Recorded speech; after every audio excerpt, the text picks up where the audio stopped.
Iris, you said you lived in Monrovia 81 years? Soon will be. Soon will be. When's your birthday? September 24th. And I'll be 81. And you were born where? 2 miles south of town. Yeah. I don't know who lives there now. Well, we own the place.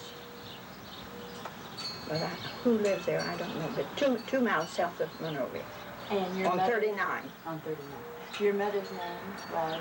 Williams. What was her first name? Ida. Ida. And your dad's name was? Charlie McCracken. Yeah. And how many kids were there in the family? In our family? Yeah. 9. 9 kids. Who were they? There was Iowa Shields, yeah. Bonnie McCracken, Bernice McCracken, and I had a brother, Holbert, who passed away when he was 7 years old, and Ina Stillen, and then me, and Branch McCracken, and Bill McCracken, and Lucille Piper. Okay. And Lucille was the youngest? Yeah. Okay. You played basketball? 4 years. And what years were that? Well, let's see. I graduated in 22. I played 4 years. How about that'd be 1918, wouldn't it? Yeah. And the first year we played outside. We didn't have a gym. And then the year of 19, we had a coach, and his name was Clodfelder from, what was he from? Rochdale. Rochdale. And we was undefeated that year. And then in the junior year, Herb Curtis was our coach, and we got beat one time, like to kill us.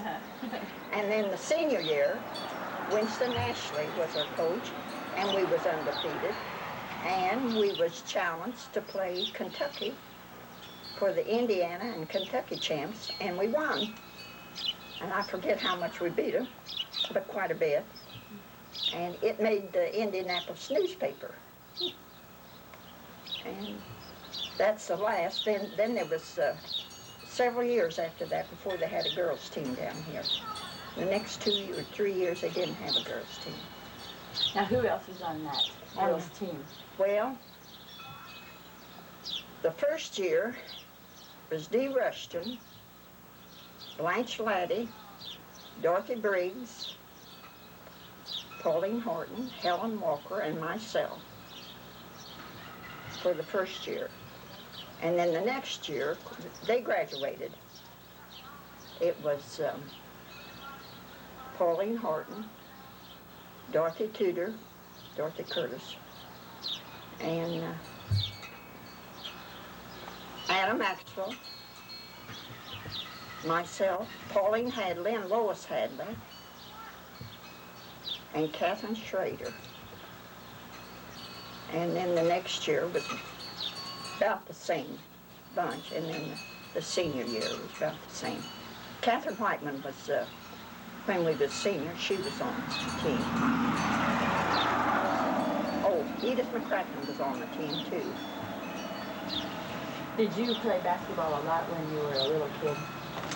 And then you just kept Well, we playing? never had a basketball. Didn't have a basketball? No. So you just did it when you were in school? Yeah, in school. And we had a good team. And that's about it in school. What year did you graduate? 22. In 1922. Mm-hmm. There was 9 in our class. 9. And it was right over there where the bank is now. Yeah, but I started to school in the old schoolhouse. Okay, where was the old schoolhouse? It was right over there. And did they tear that down? Yeah, they tore that down. Built the next one. And did the old schoolhouse have all 12 grades, or was it just grade school, or what? It had all 12. Was it wood? A wooden building? No, it was brick. And I think, let's see, what grade was I in when they built this new school? I think I was in the, I don't know what, really I don't know what grade I was in, Martha Ann. Seemed like about the 4th grade. when they built this new school. And I graduated from this old school. And see, we never got to play ball in the gym up here. We played down in the basement Of the old schoolhouse. Yeah, yeah. Where there wasn't any out of bounds, except in the stairway. We had cement, brick wall. Yeah, and you had to go up the wall to be out of bounds, right? Yeah. Well, the boys played there too. Oh, yeah. But when I played, we had 6 girls on the team. We had a center and then an off center. Oh. But the second year, they did away with that off center and just had one center. I was center. You were center. And the guards, we had, well, I called them pans. It was marked off in 3 sections. And the guards couldn't get out of the first section. They had to stay in that section. And the center had to stay in their section, and the forward had to stay in their section. But then the second year, the center got to play all over the floor, but she couldn't shoot. Oh. We pass it to the forward. The forward's done all the shooting. Let's see. And then the last year, the center got so she could shoot, and I made 2 baskets all my life.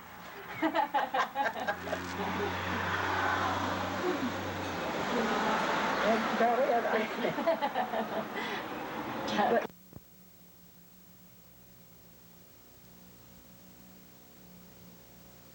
no, I can't tell it like she wrote it, because I can't talk as well as she could write by any means.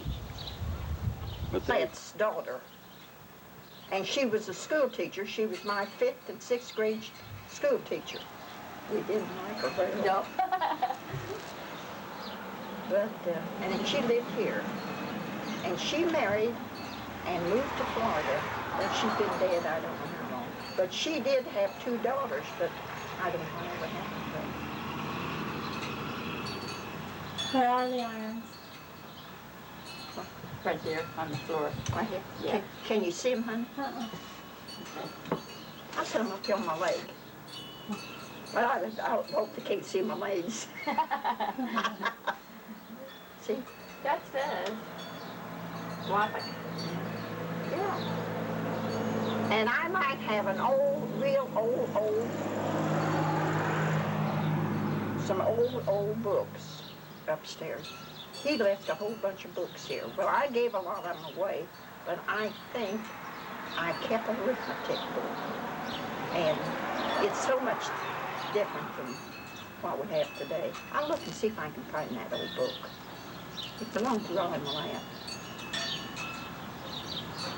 Now, did you live on a farm when you were a girl? Yeah. And you had all those chores to do and everything? Well, no, I see. When we come to town, we lived over here on the corner. You know, right? Yes. Yeah. And let's see. When I graduated, I lived where Bill Mack lived. And we've lived here 49 years.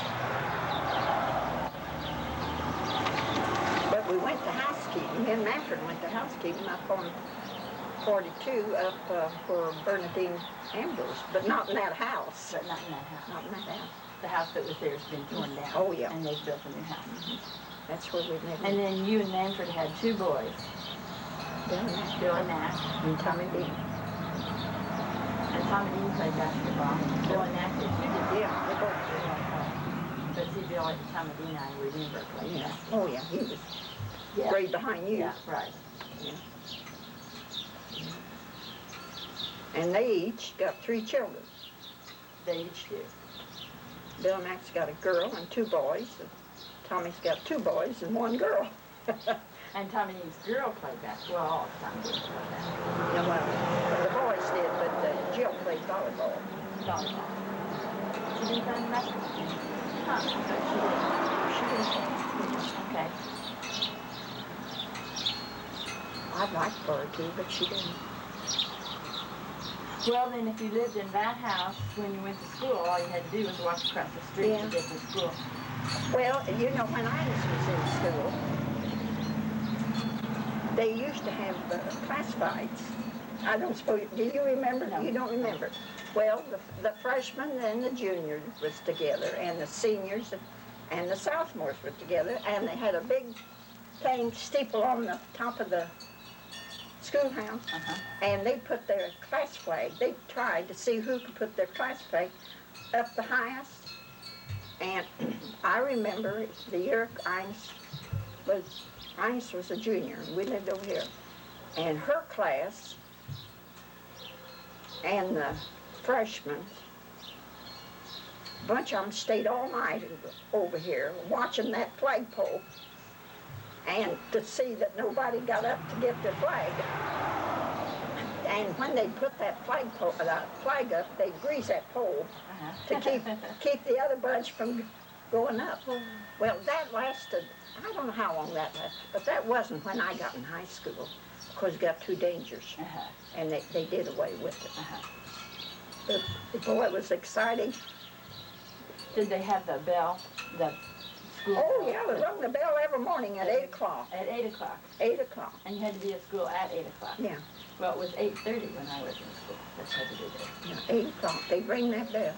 And boy, I missed that bell Yeah. after they quit ringing it. Yeah. They rang it for a long, Oh, yes, time. they did. Had a big rope hanging down the Yeah. assembly hall. Yeah. They pull that rope. Oh, them was good old days.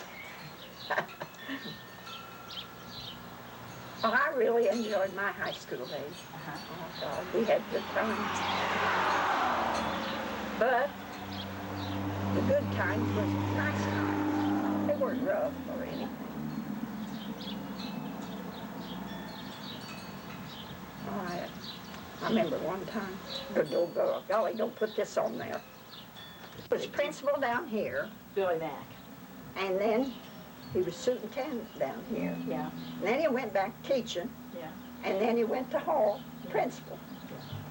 So he's been an important part of Yeah, he's been in connected down here for several years. Yes. And Martha has too. Yeah. She taught. She taught over here.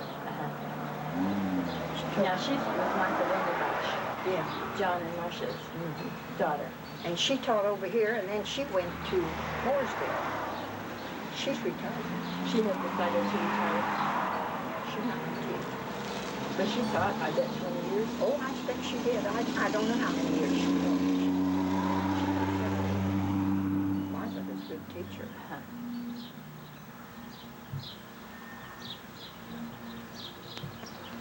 Wait a minute. Outstanding.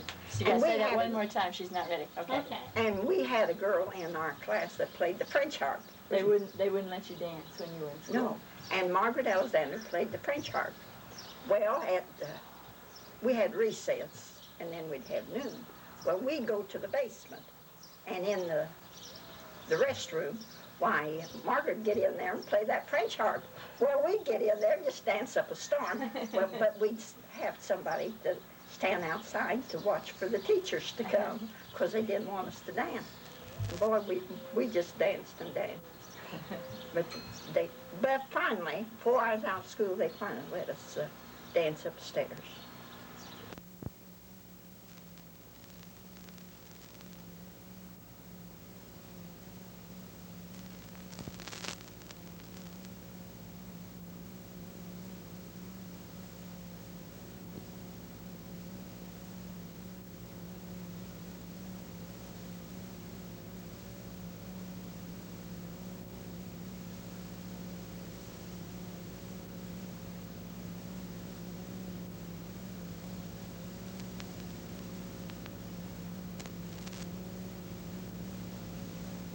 Okay, we're here talking to Gordon Hadley, who lives just east of Monrovia on Gordon Road.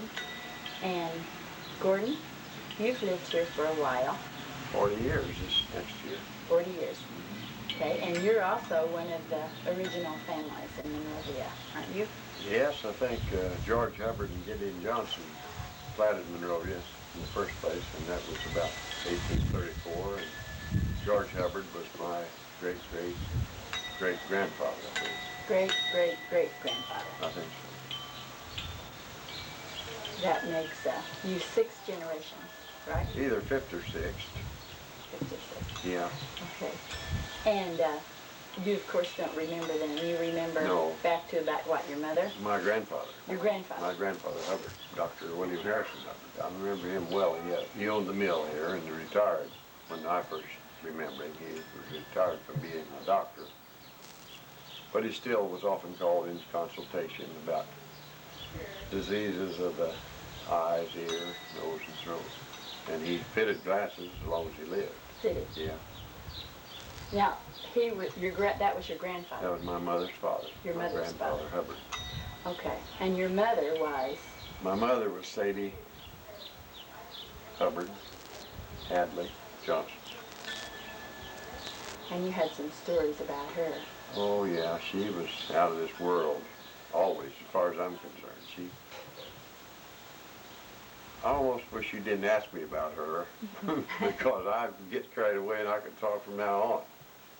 She was just I suppose everybody thinks their mother was the greatest, but I really think she was.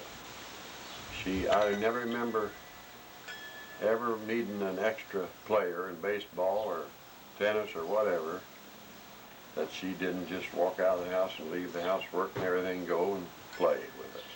And she read to us every night of the world that I can remember almost. I remember one winter, my sister and my two brothers each had scarlet fever. And one would just about get over it and we'd get quarantined for about 5 or 6 weeks, I think, and then the next one would get it.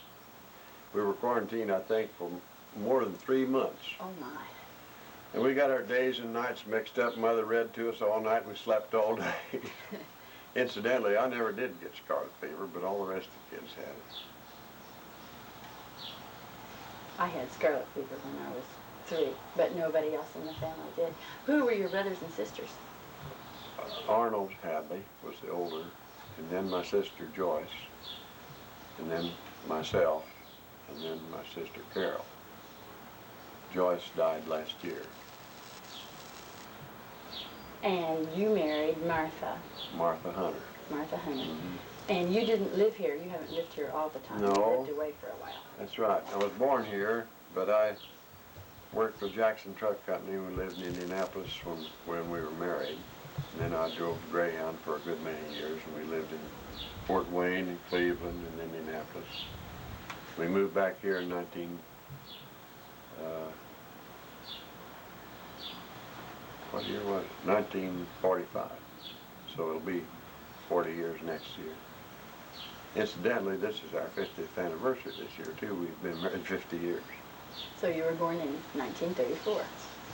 We were married. I mean, you were married in I was born in 1911. You were born in 1911. Yeah. Okay, and you and Martha have had 3 children. Yes.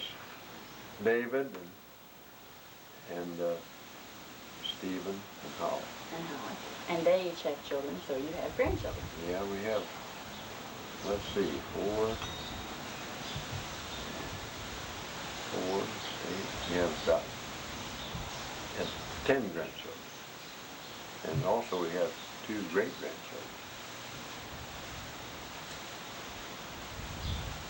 Well, now let's go back to the history of your family again. Okay.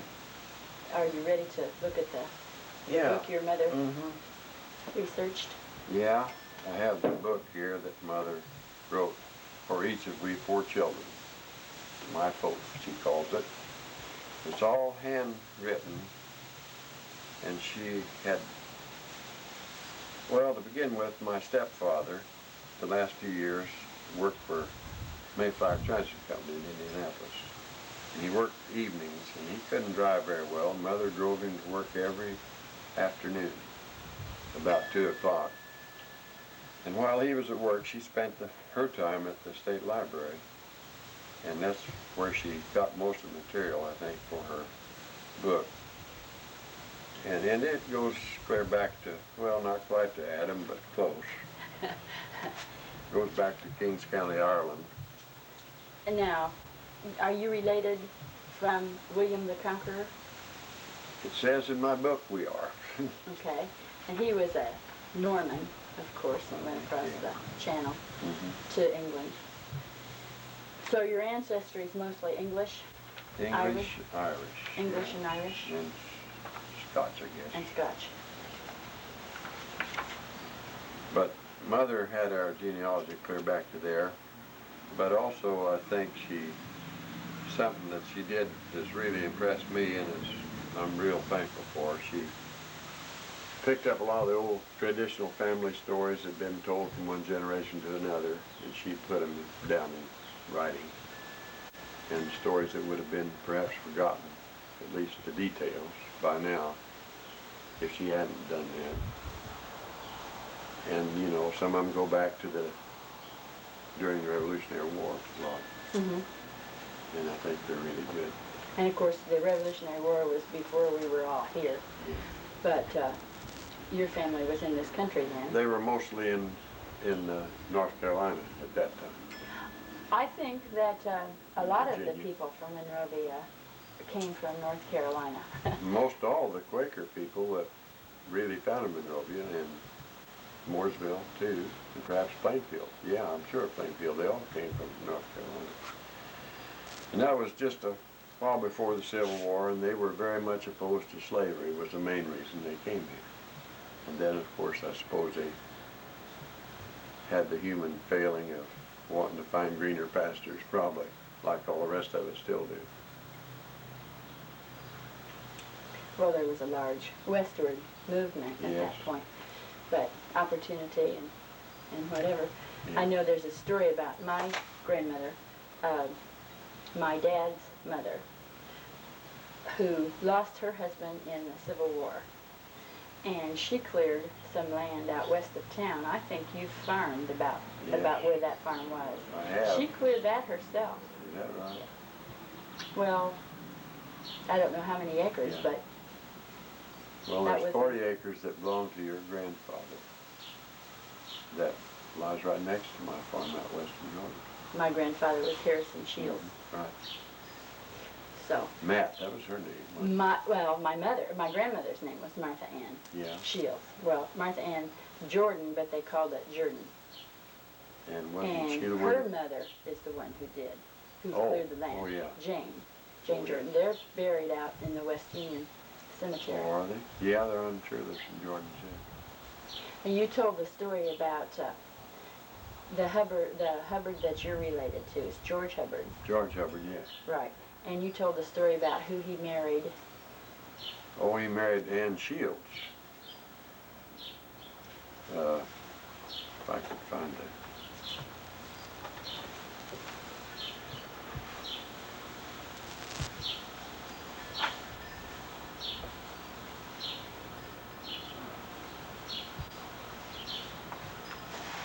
Yeah, he married Ann Shields, daughter of Abel Grace Pickett Shields, born in 1787 in Stokes County, North Carolina.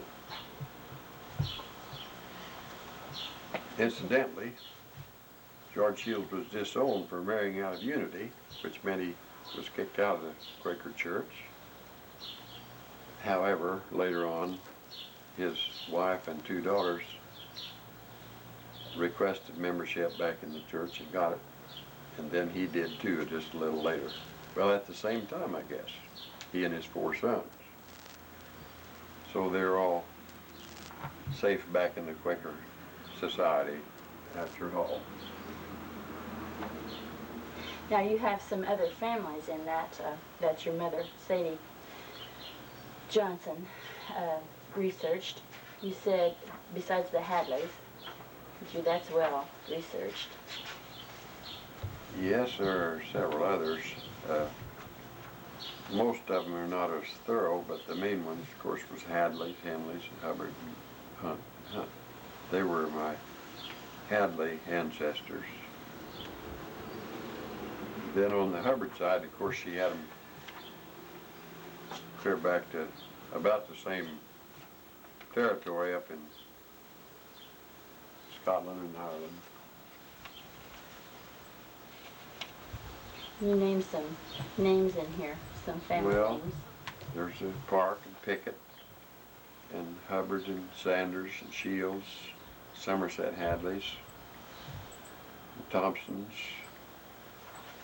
and Vestals, Wilkinson, Woolens, and that was my grandmother Hubbard's family, and the Youngs.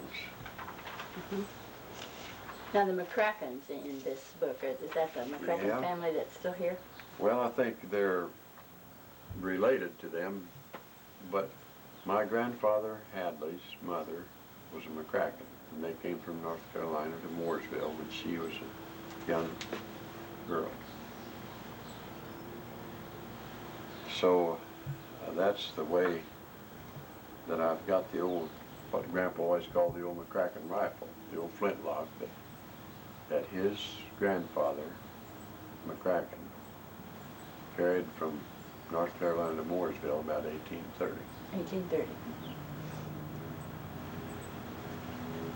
Okay, do you remember any other stories from that book you want to talk about? Oh, yeah, it's a little bit lengthy perhaps, but the one especially about the little grandmother, I can't probably find it, but I can tell it, I think, without it.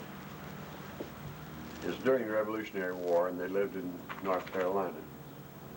And grandfather and grandmother, Moon was his name, they had gone to meeting on Sunday morning.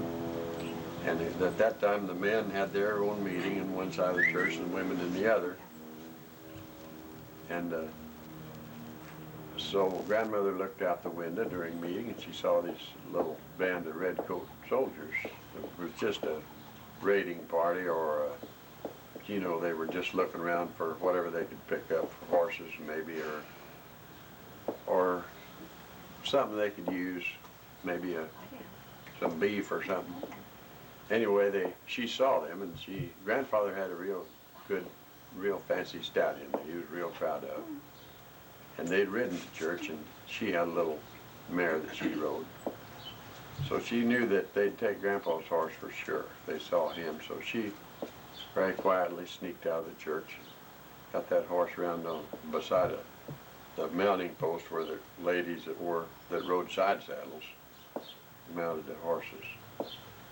She'd never ridden that horse, but she jumped on him, you know, like she had to, and started out down the road toward home. Well, the soldiers were just inside of her when she got to the road, so they followed her and chased her all the way, thinking they'd catch the horse, and then they realized it was a woman. So they just rode along behind her, you know, trying to catch her, but they couldn't catch her. Anyway, she got home, and as soon as she got home, she just jerked the saddle and bridle off the horse and turned him out in the woods. And he ran on off in the woods. So the soldiers rode up, and they never said a word about a horse or anything. They said, "Lady, could you," there were about 6 of them, said, "Could you feed us some lunch?" She said, "Yes, if they'll wait till my husband gets home." So she sat on the step, and they sat out in the yard and whittled. And as soon as meeting was over, well, in fact, before it was over, I guess, the ladies in the church, they got hold of grandfather and told him that she'd ridden off on his horse. And he was worried about that in itself, especially with the British Army chasing him, which is what they told him. So he got on the little mare and took off for home as fast as he could go in there. When he got to his home there, she sat on the step, and the soldiers lying around out in the yard whittling. So he unlocked the house, and she gave him a real good meal. I've forgotten what all, but it sounds like a good meal even yet to me. But anyway, after the meal was over, the soldiers all very politely thanked her, and they all got up and left. When she cleared off the table, under each plate she found a piece of British money, which was welcome, I expect, at that time. Now you had a little story about your mother playing basketball. Oh, baseball. Baseball. Well, she loved to play baseball, and she could throw a baseball as well as any boy, I think, and when I first remember her. But anyway, she was playing baseball with the high school kids, and, well, they didn't have too many boys in high school, and she was a catcher. And her dad said, now Sadie, you're getting too old to play baseball. The boys want you to stop it right now. So she didn't do it though. She just kept on playing.